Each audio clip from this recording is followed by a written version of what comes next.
want you to write down some of the things that you think were your biggest obstacles in your life.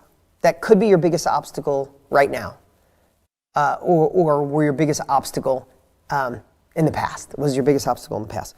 So Trent asks me this, and then I started thinking, and this is the part I want you to write down and think about. I started thinking about what was my biggest obstacle. I didn't come from a family with money, had dyslexia, so school was really difficult for me. I could never comprehend school, always felt dumb, like literally felt dumb. When my 7th grade teacher, Miss Thompson, called me dumb, I was like, she's probably right. Hated her, but she was probably right. I was always really small, so I got made fun of. My parents were married 9 times between the two of them, and I moved 20 times by the time I was 19, so I was all over the place, right? So was that my biggest obstacle?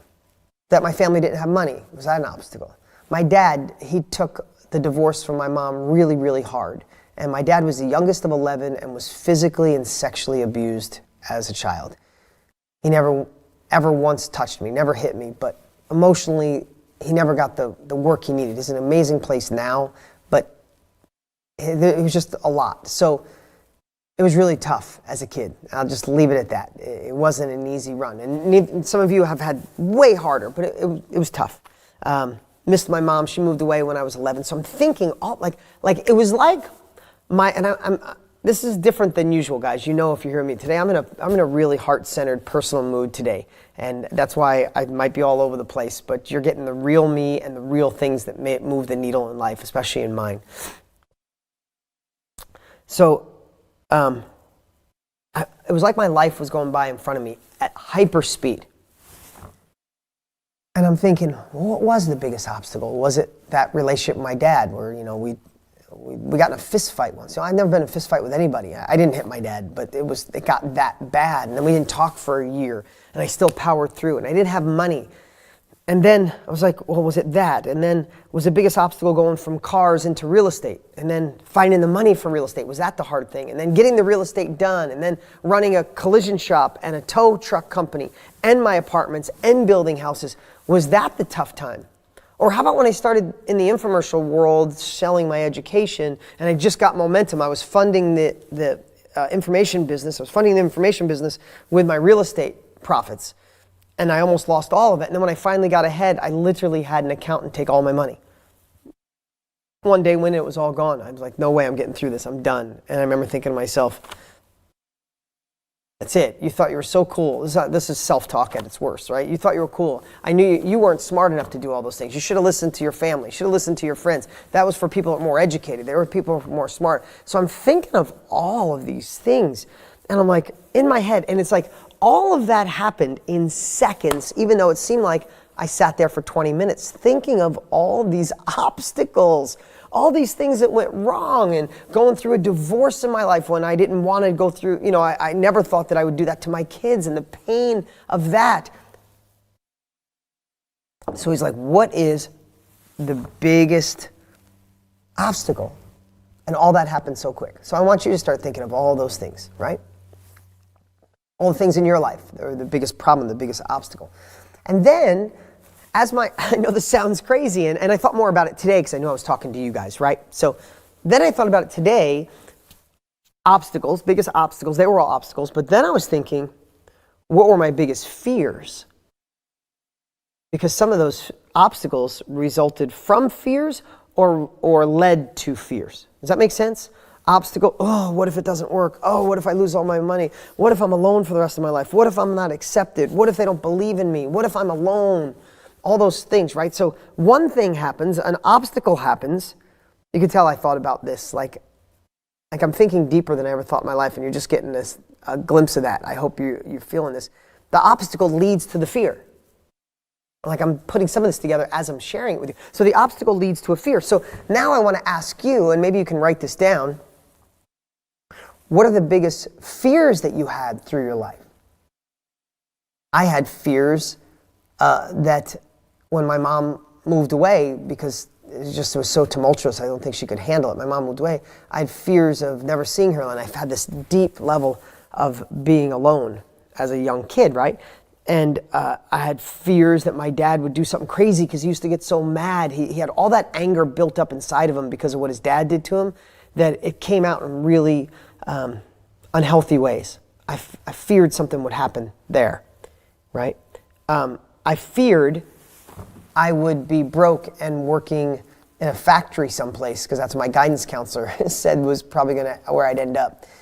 I feared when I started my first business. I feared when I moved from cars to real estate and I almost lost all my money. I feared when I went into the education business and infomercial because I saw Tony Robbins do it and I almost lost all my money there.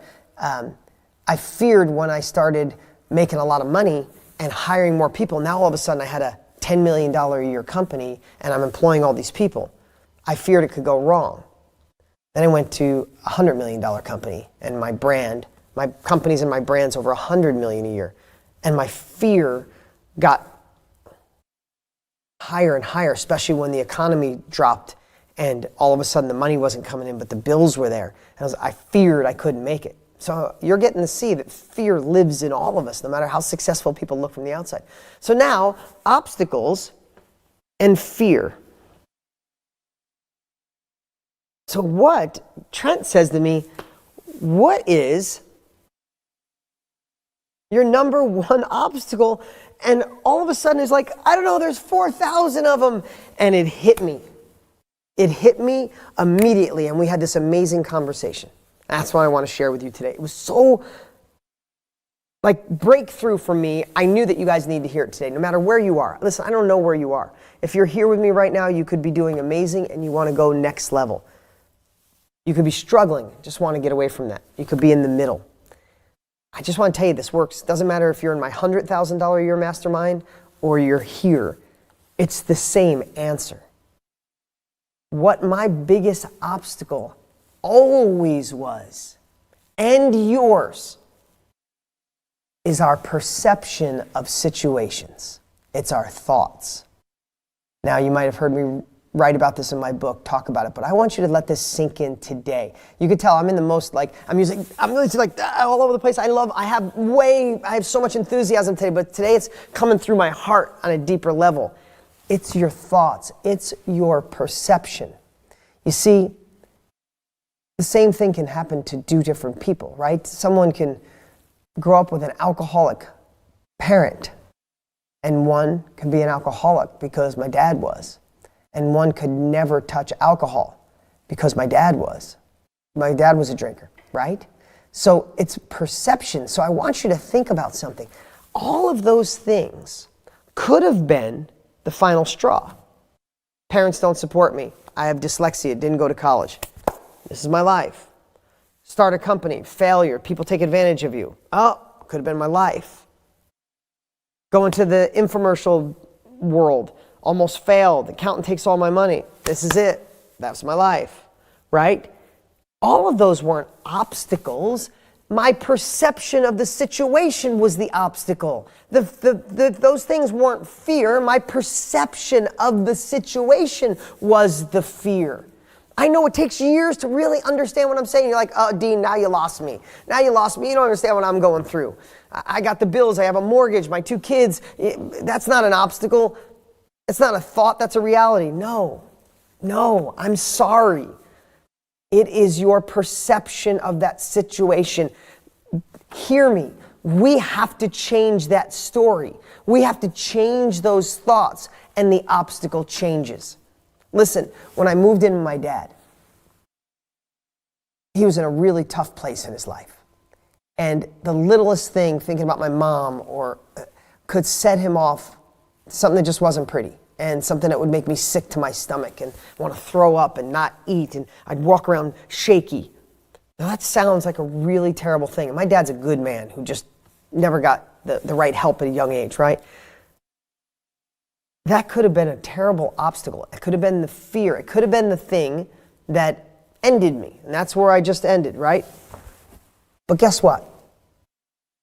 I built senses back then.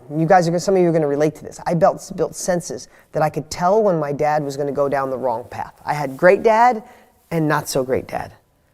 I could say great dad and crazy dad. I, at 11 years old, started to sense when my dad was making a left down Crazy Town Road. And I would be able to feel his emotions, understand him, let him feel understood, enter conversations that were going on in his head. And I was able to pull my dad back from going down that way through empathy and love and put him down the right path. It was my self-protection mechanism at 12, 13, 14, 18, 20. I knew how to do that, but guess what it did? It's just one example. It made me have empathy, caring, and love for teaching you. When I get on stage with my buddy Tony Robbins, there's 10,000 people in the audience, I feel like I feel their hearts and I know what they need. I'm not saying I'm perfect. I'm not saying I'm the best, but I feel it. I got that gift because of something I thought was an obstacle. I could have made that my obstacle. If I had a twin brother, my twin brother could be all screwed up and say my life is ruined because of what my dad did. I say my life is amazing because of what my dad did. It wasn't the situation. It was my perception of the situation. If right now you decide that you are going to find a new way to look at the things in your past or the things that are currently going on in your life, instead of the obstacle, you're going to look at that as a situation. And it's there to build. It's there to create something. And you might be going through shit right now, a bad relationship, a divorce, a breakup, someone passing away in your family, money tight, terrible boss. And you might say, this is for a reason. But what if you can't find it in this moment, what if you just adopted the thought process, said, I don't know why this is happening. This is shitty. I don't want it to be happening. But it is, and I know a lesson will come of it. It changes everything. Literally changes everything. Listen, I'm far from perfect. This is how I learn this stuff, but I'm always testing things out. I do not want confrontation with anybody. And there is an absolute avoidable way because I'm paying attention to the way I think about every situation. Because I'm realizing I never had an obstacle. I had thoughts that told me I had an obstacle.